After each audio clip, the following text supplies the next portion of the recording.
Welcome to this week's episode of Inner Power Insights, where we delve into the fascinating world of performing arts with the incredibly talented Saaj Raja.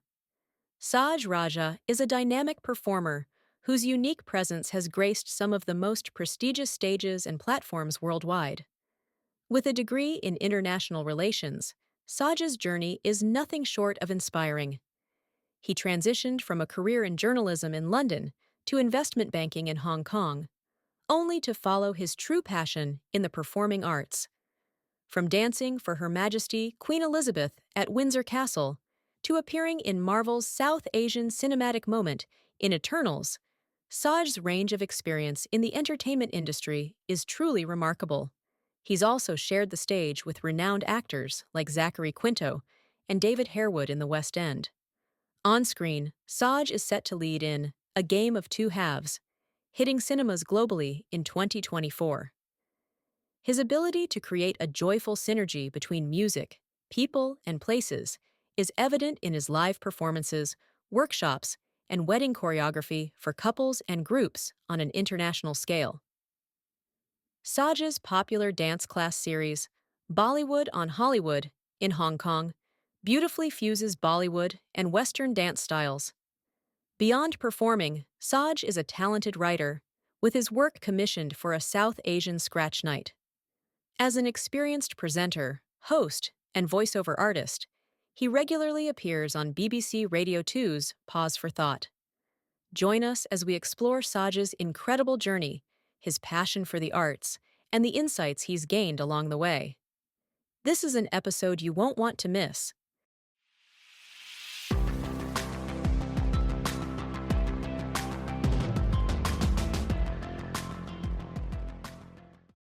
Saaj, welcome to Inner Power Inside. I am so glad that you're here with us today. Thank you so much for having me on, Valerie. It's a pleasure to be here speaking with you. You are such a multitask person. You're an actor, dancer, writer. You have done so much work in your career that is really, really amazing. But you were, before you started this career and became so huge and popular at it, you were like, you did journalism, you did investment banking, and then you changed to performance and acting. What inspired you to do that? Well, first of all, thank you for your kind words. And second of all, I think the inspiration behind that was it wasn't so much an inspiration as it all came from a moment of crisis, actually. So I worked in the investment banking world and the finance world, but I always had a creative outlet. So I'll take you back to the beginning. I've been dancing on stage since I was 4 years old. I grew up in a house where my parents were very creative, but they were economic migrants. They were born in Uganda, migrated to the UK via India. A creative career was never really viable for that generation. But still, they used to put on performances at local community events. And the rehearsals would always take place in my house. So I grew up in a house which was very creative. I'd always see people dancing or them writing plays to put on at the local events. And I really took to it from a young age. So my dad put me on stage at the age of 4 and taught me a dance routine. And then I never stopped dancing. Every year I'd perform, every year at Diwali shows. And we have these community events called Melas. And that kind of carried on all the way through my teenage years until I came to choosing higher education. And I wanted to go to a drama school. And my parents, who were so supportive of my creative endeavors up to that moment, were like, suddenly became terrified because they were like, no, we kind of have to get a degree, like you need a safety net. It's kind of during that time, which was mid 2000s, it was almost like a rite of passage if you were Indian or of Asian heritage that you went to university. So I went and I did a degree in politics, which was something I was good at school, and acting and performing arts as a career became a pipe dream for me. Fast forward 7 years later, and in that time I'd moved to Hong Kong. I was supposed to be in Hong Kong for 6 months working in finance, ended up there for 4 years. And I ended up on a trading floor. So I went from dancing and performing as my primary thing to chasing money. And at the age of, I think, 27, 26, 27, I had a bit of a crisis of identity where I realized I was deeply, deeply unhappy where I was and what I was doing. I actually set up my own Bollywood dance classes in Hong Kong. So performing was always an outlet, but I was getting more nourishment from what I was doing outside of work than what I was doing the 9 to 5 in the office. So I just pulled the plug. I worked on a trading floor, which was kind of very much like Wolf of Wall Street, black phones, people screaming, all sorts of debauchery going on the trading floor. And there's a moment, I think we have moments in our life when we're so involved in something that we don't see it for what it's worth. And we have these moments where we kind of step back and we see everything for what it is. And I had this moment where I stood up on the trading floor and I looked around, and you're often the sum parts of the 5 or 10 people around you in your close circle. And I realized that if I was to continue on this trajectory, I was going to end up like certain people around me, and some people who are lovely people, but I just didn't think that was for me. And so I began to work backwards. I thought, okay, I want to be a performer, I want to be an artist, but I can't answer intrinsic questions about myself, basic questions. Like, we all have these questions that we ask at times. Who am I? Where am I going? What am I doing? Why am I here? And I thought, how can I be an actor? How can I be a performer if I don't even know the answers to these questions about myself? So I quit my job and I had no plan. I didn't know how I was going to become an actor or become a performing artist as a career. I just thought, let me take myself out of this situation first and then follow the breadcrumbs. And then I moved back to the UK, moved in with my parents, kind of started from ground zero. And yeah, it's been 5 years, and I've kind of built myself up to a position in the industry now where I've been very fortunate to have some really wonderful experiences. But there was no like blueprint, things just happened. People came into my life and I had experiences that led me in that direction. But when you take that step and you decide something's not for you, there's always a moment of hang where you don't know if there's going to be a support beneath you or not. You have to take that risk. Well, I think it's so profound what you said, because this was the reason I want you to be in this podcast and talk about this, because a couple of stuff stuck out to a lot of our listeners. Number one, you came from a family that education was big thing. Like you said, these were all good and everything, but your background, you have to be a doctor, you have to be a lawyer, you have to be an engineer in order to be accepted and actually be recognized. Yeah. And a lot of people have their thing, wanted to be a musician, but they're like kind of like a back door. It's like, okay, this is my hobby, this is what I like, but they really don't pursue that because of what they have thought and what they have learned over a period of time with their parents and culture and everything. And I know culture is a really big thing when it comes to Indian community. But the bravery of that is for you to actually at such a young age realize that, I don't know what's going on, but I know this is not right for me. And I'm going to take that chance and hop in and get myself out of the situation and figure out what I'm going to do, versus some people wait for a long time till they're 40 and 50. And then they're like, oh my God, now I have to do. And also the unknown part of it, that when we don't have that unknown, what are we going to do? That is also a big factors that hold people back so much from pursuing. Definitely. I think we're conditioned. I think my partner, she said this to me. I was talking about someone who's in a really difficult situation. I was like, man, it must be so tough for them. And she said, sorry, pardon my language, but she said, shit stinks sometimes, but it's warm. And like sometimes we're in a situation which can be so contracting and you feel stuck, but it's almost like it's still safe because you know it.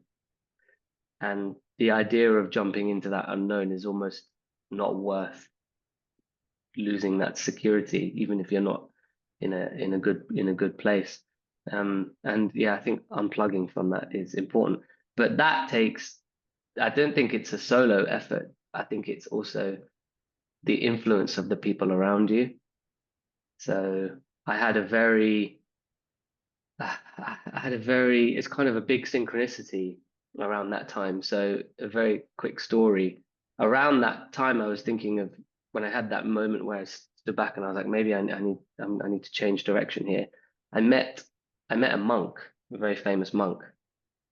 It was a very chance meeting. So a friend of mine was organizing a talk at this bank, and nowadays it's not unusual to see well-being speakers, famous monks coming and talking in investment banks or in Silicon Valley at Apple and Google. It's a new thing. It's very, very trendy at the moment because people are hankering for this wisdom. So this monk was coming and he was speaking at this bank, and it was in my office. I was on the 64th floor of the IFC in Hong Kong, overlooking the whole city. And I just decided to attend. And I went, it was a Monday or Tuesday evening. I went to the event, and he kind of just he blew everyone away in the room. He was like stand-up comedy, but he was delivering wisdom through the comedy, gems. And at the end of the talk, he noticed me because I was asked to take photographs. I don't even take photographs. Someone just gave me a camera and they were like, "Can you take photographs?" I was like, "Okay."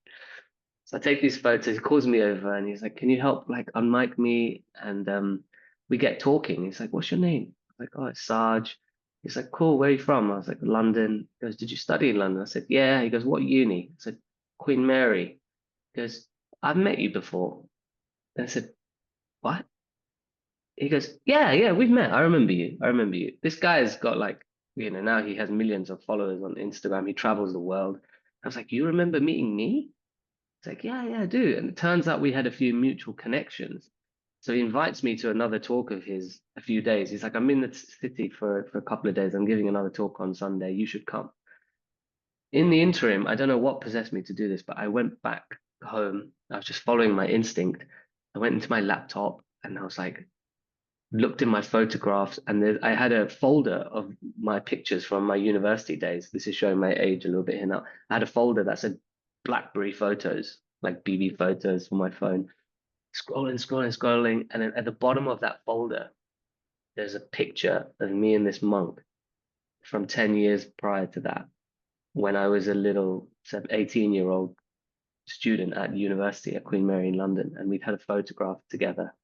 And that was him when he wasn't really much of a speaker at the time. I was shocked.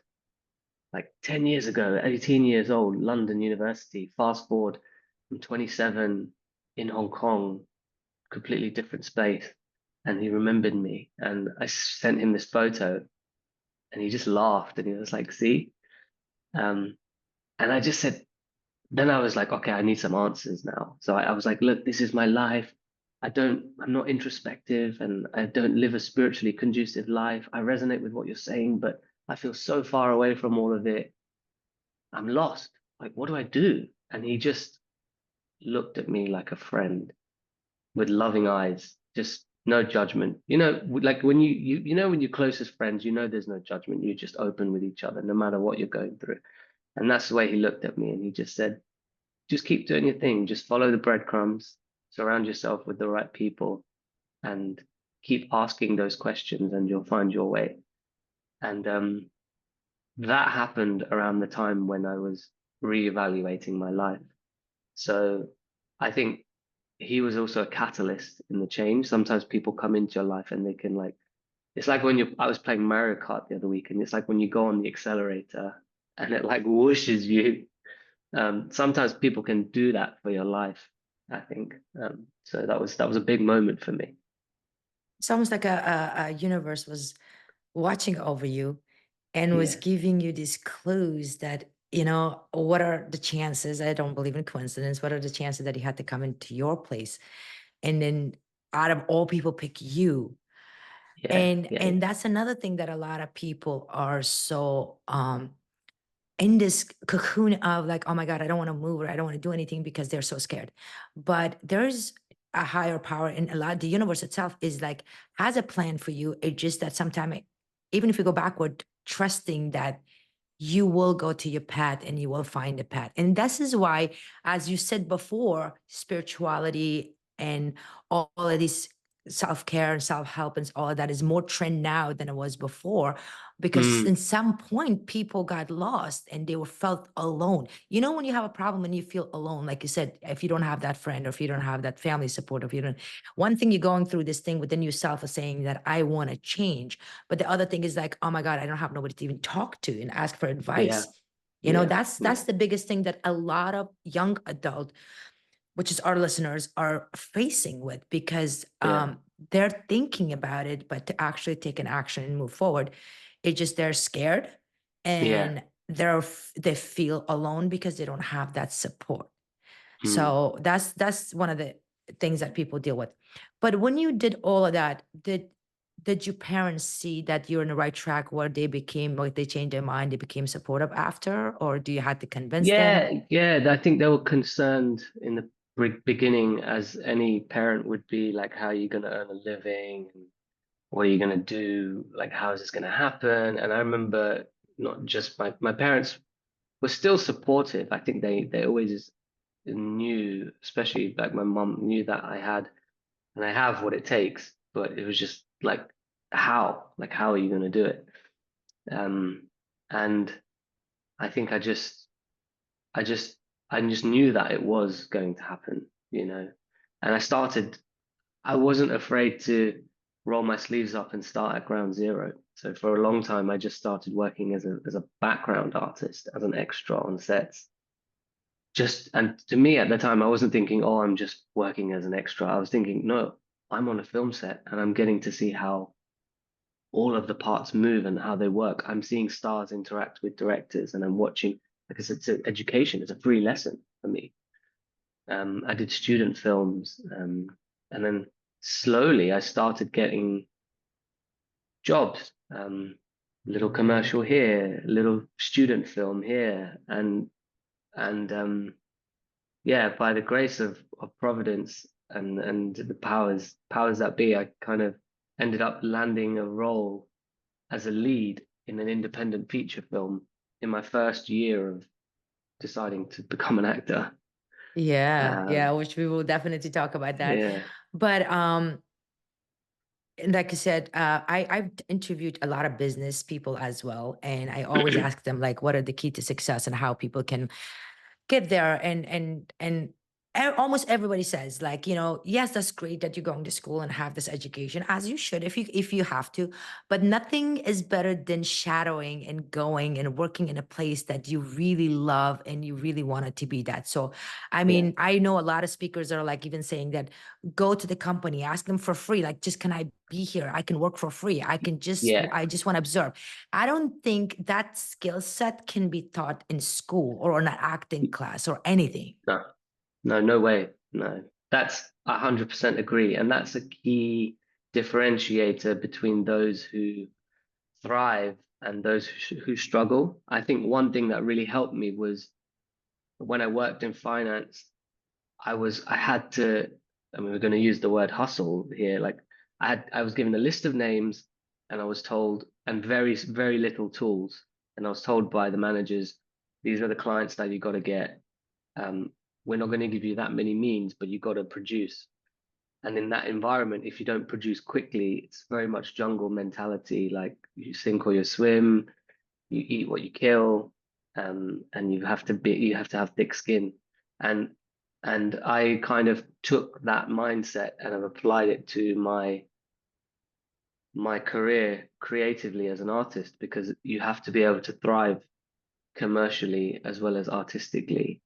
And for example, what you mentioned about just going out and asking to get the reps in and to get experience. At the beginning, I was auditioning for drama schools, and I knew that I wasn't able to afford the fee of the course. But I thought, I'll just cross that bridge when I come to it. I'm just going to audition for the school, see how I do against the other students, and then I can get a level of where I'm at in my craft, so I know what I need to work on. And I got interviewed by the principal of one of these schools, an acting school in London, and he said to me, the best actors in the business aren't always the most talented. artistically, they have the business savviness and the entrepreneurial mindset to match their talent because they understand that it's a business at the end of the day. And it's not just how you are creatively and artistically as an artist. And I thought, okay, well, then I can work on the craft. And I also think you can't blag as well. The craft is really important. It's something you need to work on. So I thought I'll work on the craft, but I'll also treat it as, instead of now broking stocks and trading stocks, I'm broking myself. And so I took that mindset and I've kind of just run with it and put myself out there and got to grips with the process. Yeah, because the process of being an actor is very different to what people, the idea that people have of what being an actor is and what being an actor is like. Because as an actor, or as a member of the public, you just see the red carpet and you just see the magazine covers and you just see the parties and you see that element of it, whereas that's not really what it is. It's a lot of graft, it's a lot of rejection, and you really have to put yourself out there. Yeah. No, I totally understand that because like I said, our guests are from all walk of life. And I had Yeah, like from tarot reader to astrologist to a girl that grew up wanted to be a mermaid. Okay. yeah. All her I saw she was a professional mermaid on her stage. she's an actress. She acts in the movie as a mermaid. She Amazing. actually did. And I have adult film stars and I have Excellent. from everything. And the reason for that is, and I'm so glad you mentioned that because people see the other side of them, right? They see the other side of them. Wow, she looks amazing. She's great. Or she's been in this or in that. By then, they already done all the dirty work, right? Though nobody sees behind the scene what's going to happen, how long they took them or whatever. But once you speak to them and that glamorous point saying if they take you back, my God, how much thing they have to go through. And believe it or not, do you know that one of the biggest things that I always hear from my guests is that they were working and they said that, okay, I had this passion, but in order for me to succeed, I had to learn the entrepreneurial mindset as well, because now it's a business. Now it's Yeah. not just like even adult film stars. They're like, now, okay, that's all great. But now I have to promote myself. Now I have to do this and I have to do that. And I have to learn that mindset in order to be successful in that particular career. And a lot of people don't see it that way. They think that, oh, wow, like Saaj is like, oh, you're doing so great. Everything is so great. You're successful. You're making a lot of money. You're famous. But look at all the stuff that you had to go through in order to come here. And not Yeah. only just as an actor, as a dancer, but also the entrepreneurial mindset that you had to combine. And that's the hardest part for a lot of people that don't see. And we are bringing that awareness, Mm. which is your example of that. But let's just fast forward that once you got to that point, I'm sure there was a lot of challenges you faced as an actor. What are some challenges that you faced and how and what did you do to overcome them? That's a great question. I think one of the biggest challenges I faced in the beginning was my first movie was almost like a baptism of fire for me because I'd only I'd only done a number of short films for film schools, and here I was suddenly leading an independent feature that was shooting out. We shot for 1 month in India and a couple of weeks in the UK. I saw that. Yeah, which was so Great cool. movie. But thanks. That was cool. It was a really cool experience, but I had to learn very quickly about, I had nowhere to hide. And independent film productions are relentless in their schedule because you're shooting like 3, 4, 5 scenes in a day. And at the same time, I got to work on a Marvel film, Eternals, during the same shoot period. So I got where they were filming one scene over 3 or 4 days because that's the kind of budget that they have. And I got to experience both ends of that spectrum. But I very quickly had to assimilate to the craft, learning the craft, and also rejection is something which you have to get used to in this in the industry. I've become a lot better at moving on to the next. I used to keep like, and sometimes it's a very physical thing. So I learned this from listening to an actor on another podcast, an American actor, I can't remember his name, but after I finish an audition now, I put the script in the recycling bin. All right, I just get rid of the script. So it's no longer lingering. That energy is no longer like kind of lingering around me because I'm clearing it. I'm keeping space for either something new to come in, or if it's meant for me, it will come back to me. And the other step challenge I had is definitely in the beginning imposter syndrome, because here I am. I'm not from a drama school. I'm not from the orthodox conventional actors background per se. And my first major role on stage, I got to work in a West End play with David Harewood and Zachary Quinto, who's actually from New Yes. York. Yes. And that was a huge moment. It was kind of like a watershed moment for me, because a year before that, an agent had told me, an agent had said this to me. Actually, my own agent at the time had said this to me.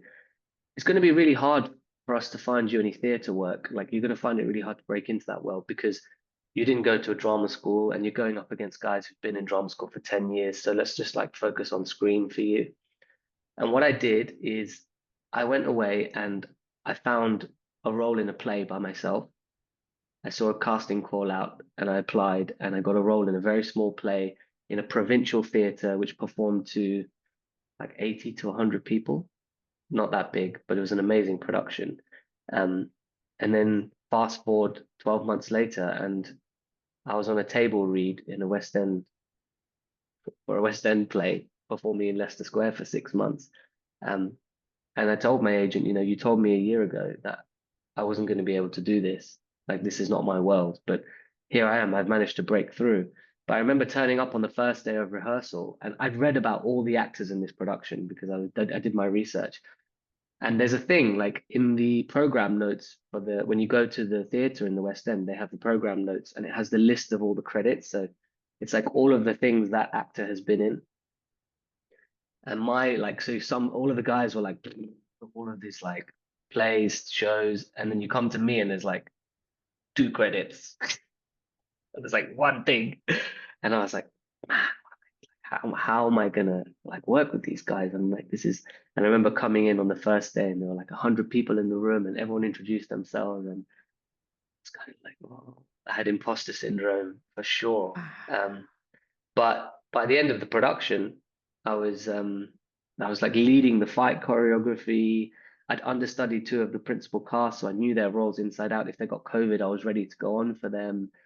And I think I did a good job of my own. And people around me, the lead actors even, they came around, they put their arm around me and they were like, it's been amazing to see what you grow over these 6 months, and see you grow and grow into it. And we're so excited to see like where you take this and what you do. But definitely on the first day, I remember I was at the script reading and I was sitting next to David Harewood, and he was like looking on his phone um, in the middle of the reading, and I just like peered down and it's like invitation to Black Panther premiere, like Wakanda Forever, like tonight. And I was like, damn, he's going to the Black Panther premiere, like, and I'm working with him, like these are like, I think being in rooms with people who are like who've like really plied their trade, and I think it's good to be out of your depth a little bit, or it's good to be like a small fish in a big pond. A lot of people are intimidated by that because they feel like they don't have control, but I think that's where you can grow the most, because just I'm someone who likes to dive deep into things, and then that's what I did. And everyone has gremlins. They were just gremlins, and I was like, nah, you're here for a reason. Just trust, and just keep working. Yeah, absolutely. I mean, that's the fast way to learn too, because a lot of time when we give ourselves a flexibility, it kind of gets hard. You kind of get lazy, you procrastinate. You're like, okay, yes, like your agent said, we'll find you something, but you're not going to be this. And if you had to go with that mentality, you probably like, oh shit, like what the hell are you talking about? It's going to take me another 20 years to even be like that. But you just dive in and you just did that and got Yeah, you to some amazing work that you have done. But talk about, let's go back to your identity crisis that you had. Now, when you're acting, and I noticed that a lot, and I always wonder myself, especially in a long movie and something that you have like working on for 6 months or almost a year. yeah. How do you manage that character personality and how you come back to your own personality, that you have to keep that balance and not get lost to the character? I think I think there's always I think there are always people have different processes and methods, but I think you're you have to pour yourself and everything that you have within yourself into that role and into that character. And it's also about finding those points of resonance between yourself and the character because they want to I believe the audience want to see those elements come to life in an authentic way, and that can only be inherent within you. But to differentiate between the two, I think it's almost like when you're coming onto set or when you're ready to go onto stage, it's like there's a demilitarized zone between yourself and where you have to get as a performer. And there are, if you go to a theater, for example, and the show's starting at 7:30, around 6 o'clock, you're going to see the actors on stage doing lots of funny things and weird things with their voice and their body to get them into a preparatory state to inhabit that character and to perform. But I think having tools which really anchor you within yourself, whether that's meditation or any sort of practice, that helps you come back to yourself a lot quicker, I think. Because I've been on set and filmed scenes which have been quite taxing emotionally, and those definitely leave a mark on you because when you're really acting in a scene, when you're really in it with a partner in a scene, your body doesn't know the difference Mhm. between the reality of the situation and the acting because you know at a conscious level, at a mental level, there's an element within you which is aware that you are acting, but your body is still going through the motions. So I think the self-care really comes into that. And I don't I think everyone has their own methods and their own processes, but I've not yet had a role in which I've had to which has taxed me over a prolonged period. And I remember watching David and Zach come off the stages in the wings, and they were never in character.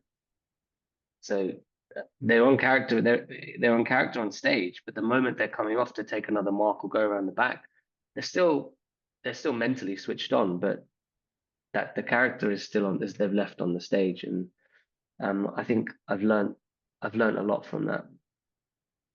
Yeah, because in your movie, it was amazing because you were in London and then you went back to India and then you have a Yeah. gospel over here and then you're going over there and even it could tell that your authentic personality was still there because you're like, oh shit, I'm back here.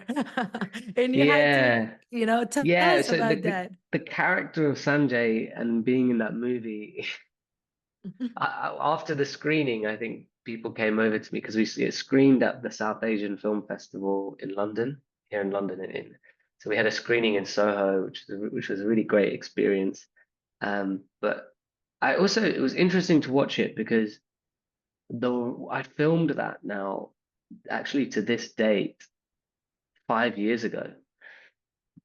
So I was a different version of myself back then. I was much younger, and I could see that in that character. People were saying, "Oh, Sanjay was a bit of a brat, wasn't he?"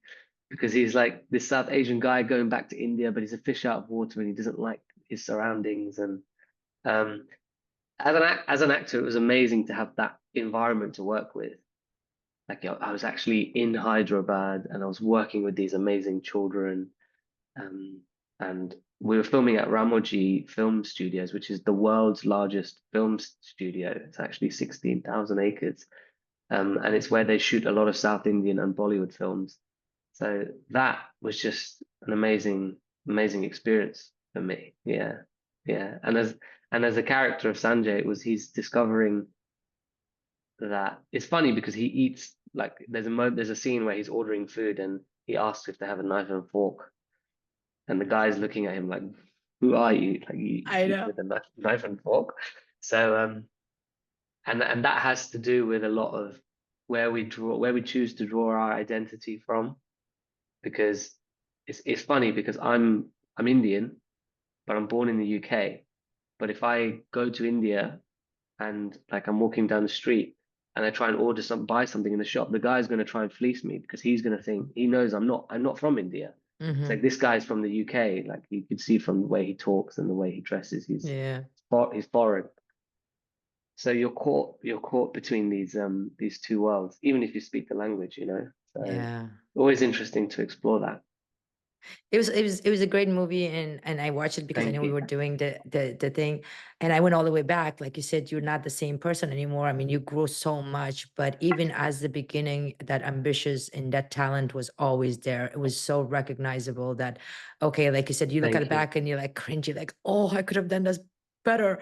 Yeah, 100%. Yeah, I Yeah. was dreading watching it. I don't like seeing myself in the first place on like I don't like watch stuff back. So it was just like, oh, Yeah, cringe, but he did amazing. And thank and you. now fast forward, I have an Indian friend I'm very close with, and I was talking to him about having you in the thing. So he was really excited because he knows you, but Uh, he recommended another movie. He said, watch this movie and look back. I mean, there's a guy, it's a famous guy, Indian actor.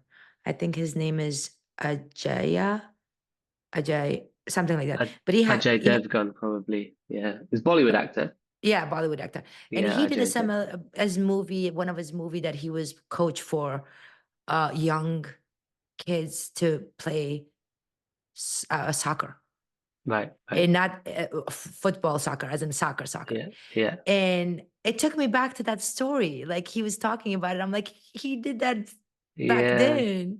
yeah, And the yeah, similarity, how they were walking around with no shoes and they were so good and you were encouraging. It's amazing, right? yeah. I think sport as a medium and a way to connect with people is huge. I think there's another film that I did a few last year, which was a cricket, which was about cricket, a short film.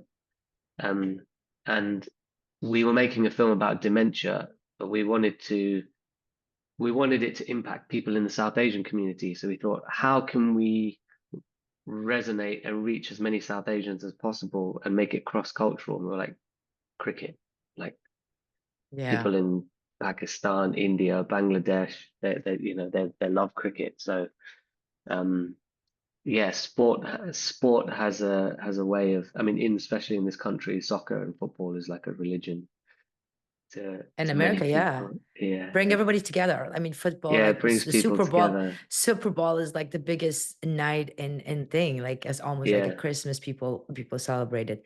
But you're an amazing dancer. I've Ah, seen you thanks. dance. Yeah. So between acting and doing dancing and doing all of that, which one is your favorite?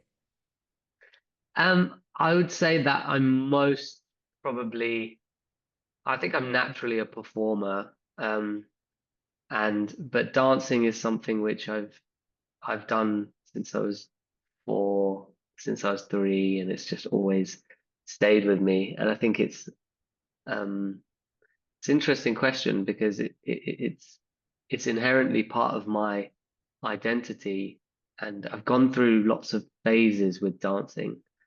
Like there was a time when I was in my years of puberty and teenage years where I thought, oh, maybe it's just for girls. Why am I the only boy dancing? And I don't see any other guys dancing around me. And maybe people think I'm not cool if I'm dancing. And then it's taken me to some amazing places. I've been in the semi-finals of Britain's Got Talent. I've got to perform for the Queen at Windsor Yeah. Castle. I've got to perform in a Marvel film. Last year here we performed at the Royal Albert Hall for the BBC Proms. So it's taken me to a lot of places, and I think it's yeah, something that I just will never stop doing, and I'll do for as long as possible. But I think I'm still growing as an artist and as a dancer. I've got a big challenge coming up in a few months. I've just landed a role in a musical, my first musical, which is going to be it's a musical. It's called Come Fall in Love, and it's an adaptation of a very famous Bollywood film. So I'm going to be dancing, singing, and acting on stage, and I've never sung professionally on stage before, so it's going to be a new, going to be a new experience. And So yeah, dancing I would say is probably the thing which where I feel like I'm most myself and most comfortable, but I'm finding new ways to grow and explore dancing by hooking it up with other mediums. Yeah. Last year Yeah. for New Year's Eve, I did a performance where we did spoken word acting and dancing. So I did like a one-man show on stage, but I was working with a spoken word artist. So he was narrating as I was performing. Um, and I think it's great. We live in a time where you don't just have to be one thing. And a lot of the times, especially in our work, as like if you're an artist, people want to label you as they see you as a particular thing. Like before, back in the day, you were either a film actor or a TV actor. You couldn't be both, you know. Um, so yeah, I'm still pushing the boundaries and seeing where that takes me and how far I can take it. Absolutely. You can see that. And I think you're going to do wonderful. Thank So if you. somebody listening, somebody listening to you right now, um, what is your advice for newcomers that are coming in this industry and wanted to pursue this as a career? So my advice to newcomers who want to pursue it as a career would be to get very, very curious about just be like a detective, be like an investigative journalist, like figure out, get a blueprint of the industry. So one thing that I did, for example, during COVID, when nobody was working, I was like, okay, who are the top 10 or 15 South Asian performers and actors on TV right now? What are they doing? So I go on IMDb, it's a free resource. Okay, who are their agents? Okay, so let me make a list of who their agents are. And I can see, so which agencies are getting their actors good work? Okay, those are the agencies. What school can I sign up for? And there's a lot of affordable classes now. There are a lot of avenues that people can explore to learn the craft. So I signed up to a drama school part-time. So I was like, okay, let me go on Sundays and from 9 a.m. to 5 p.m. I'll take this acting class. And then let me reach out to people. People always want to help. I think people who've been on a journey, they resonate when someone young, new, and wanting to start out reaches out to them. When I started out, I just use your network, ask 10 people, do you know any actors? Okay, are those actors willing to spend half an hour with me, 45 minutes with me on the phone, just to give me some advice? I had 3 or 4 actors through my network who took time out and they got on a call with me and they said, okay, this is what I did. Drop me a DM on Instagram, you know. Just I think if you start to take action, I think the universe rewards action. I think intention and action have to be married. So like if you want to start out, that's amazing. What are you going to do about it? So do your research, reach out to your network, take a chance. You don't have to jump all in. Take a small risk, like do evening classes, see if it's for you. Is it something that you can get on board with? Because being an actor, being a singer, being an artist, it's not what it looks like from the outside. It's kind of a different world from the inside. So get to know the process. And if you can love that process and live with that process, then you're taking the steps and the direction to your own journey because what worked for me might not work for you.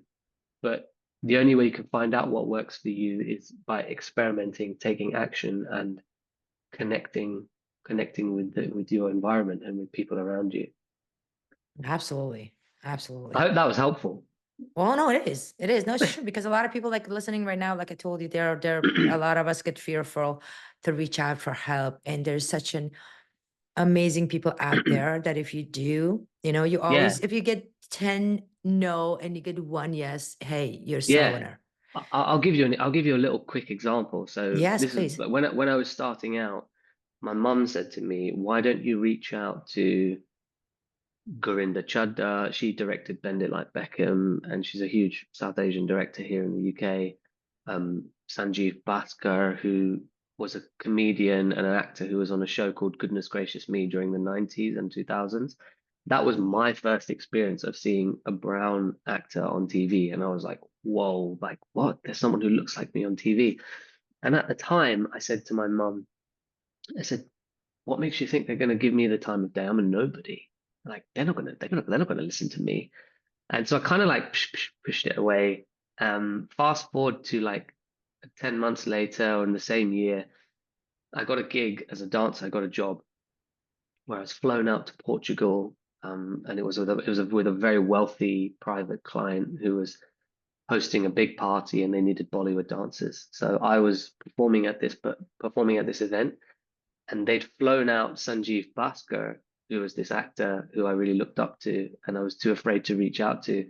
They'd flown him out to be the presenter of that event and compare that evening, and we shared a green room together. And I got to spend 2 hours with him, and I was like, I was actually going to write to you, but I was too scared. And like, this is where I come from, and like I was just kind of just taking his wisdom and asked him questions. And I was like, oh, is it okay if I check in with you from time to time, just as a mentor type thing? Like, would you be willing to do that? And he was like, oh yeah, sure, man. And he just followed me on Instagram. And then now, whenever I have a big job, I'll just drop him a DM, and I'll either invite him to come and watch, and he sends me messages of support, and there's a connection which has been established. But that's because I suppose the universe put him within my orbit. But I also, yeah, kind of reached out once he was there. But going back, if I was just starting out, I'd reach out to more people. Like, I think be thoughtful about your approach.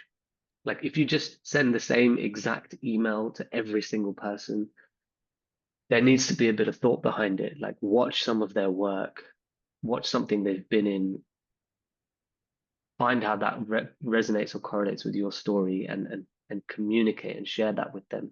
You know, what you did in so and so in that film or that show really inspired me on my journey. I'm starting out. Could you give me 5 minutes or 10 minutes, just for some advice? Yeah. I think people want to help, but they're busy. Everyone's Yeah. busy.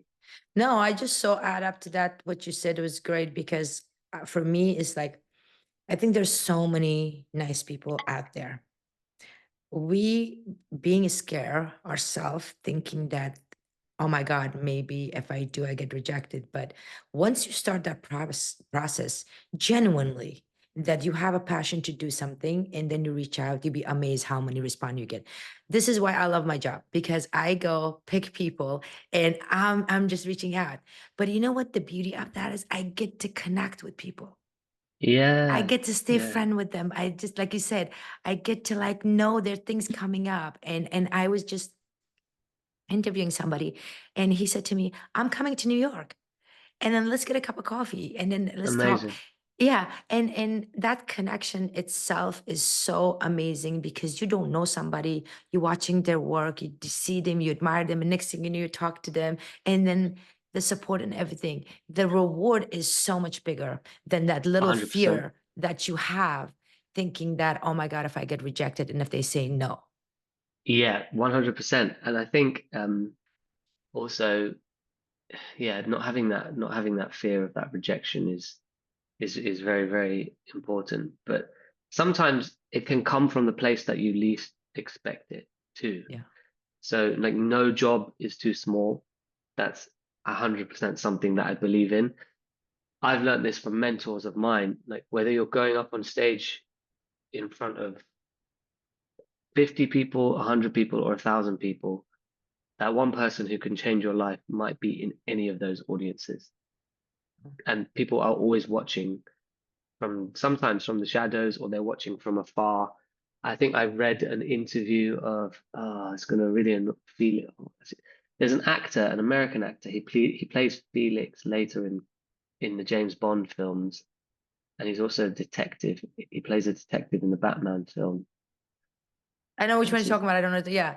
He's an Yeah, old you guy, know, right? Yeah. Yeah. Yeah. Yeah. yeah, Yeah. he's an older Old guy. Yeah. American actor. Anyway, he did a film with Wes Anderson, and I remember reading an interview of his, and he didn't tell me. This is how much it resonated with me. It sounds like he was telling me. Um, he was talking about in the interview how like Wes Anderson had come to watch some of his plays, like some plays that he'd been doing years back, and he had no idea at the time that Wes Anderson was there in the audience. But like here he comes 10 years later saying, I saw you in so and so. This is why I want you in my movie. Um, and so I've done Instagram videos.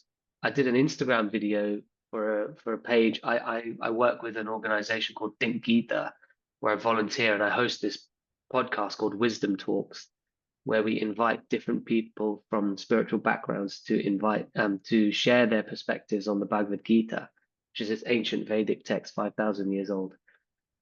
And it's a great way to connect with people. But I was doing something for their Instagram page, and they only had like 200 followers. Everyone starts out with 0 followers, and we Yeah. build our audience. They only had a few very small audience, but I started doing videos for their page, and someone DM'd me and they were like, "Hey, I really like this video that you've done. I work for BBC Radio, and they need some male presenters to talk about well-being and spirituality on this new show, and I think you'd be a really great fit. So do you mind if I recommend you to them?" 3 months later, I was live on air on BBC Radio 2, narrating a Yeah. story that I'd written myself. And it was because I did a video at the time that I thought not many people were going to see, because it wasn't going out in my mind to a big audience, but someone who could make a change saw it, and they put me on somewhere, which I thought, like, people are always like, how did you get onto that? How did you get onto that show? Yeah. And I'm like, oh, I just put myself out there. I need to take some of my own advice in this space, because we always say this, and then we're always, Yeah. yeah, I was like, maybe I need to put myself out there a bit more, you know? Yeah, pause for thought. Yes, that's what you do on the BBC too. Yeah, Um, yeah, that's amazing. Uh, yeah, exactly. That's exactly what it is. Just put yourself out there. Do the best. Whether you perform in front of one person or 1,000, you don't know. yeah, And I yeah. think Lady Gaga said that if I can change one person, I can change 100. And that was the mentality that she went with. And my mother always told me, always do your best, even when nobody's watching. 100%. Yeah, 100%. And also what you said about that when nobody's watching, I think that's a really huge barometer and marker of where we are at in our own personal journeys. Like, who are you when no one's watching? Yeah. Like, are you holding yourself accountable when no one's watching? Because who you are when no one's watching is pretty much like your default setting, because we wear these masks and we are different people in different environments in order to survive. Unfortunately, we have to be. But who are you when no one's watching, and how are you performing when no one's watching? This is super important. Yeah, absolutely. Saj, before I let you go, what does inner power means to you? Inner power to me is, it's like your own well, and a well, if you think back to how it's been used over generations and centuries, is it's a source of nourishment. And you can only nourish yourself. It's something I've learned. If you asked me this question a few years ago, it would have been a different answer. But you can only be as powerful to the extent of which you nourish yourself. You can't give from an empty cup. And that inner power that you have, your ability to influence and impact the world around you in a loving, authentic way, which is going to potentially change people's lives or leave a positive impact. That is all dependent on how much have you got in that well. And that comes from the work that you do on yourself, the care and the love that you give yourself, and the extent to which you're willing to accept who you are and celebrate who you are as a person. And if you can work on all of those things, those are all ways that you nourish your well. And the well can grow as a result of that, and it can fill as a result of that. And if you don't, and if you're giving too much and you're not replenishing, then it can deplete as a result of that. And I think that's like your source of inner power. Amen to that. That said Yeah. very beautifully. Sarah, thank you so much for taking time being here and sharing these amazing stories and Oh, Valerie, thank experiences you that so you much. had. Thank you Yeah, so this much. was It's been so so much wonderful fun. to connect with you. Oh, I definitely recommend listeners to. One of my favorite thing you do is watch them dance. I think you're a great dancer. Thank you. Thanks so much. As an Yeah, I've actor, but I love your dance because it's just so amazing in combination of the whole thing. But we definitely need to bring you back, and I can't wait to do that again. And thank me you. too. Thank you for tuning into Inner Power Insights. I hope today's episode inspired you to embrace your journey of personal growth and empowerment.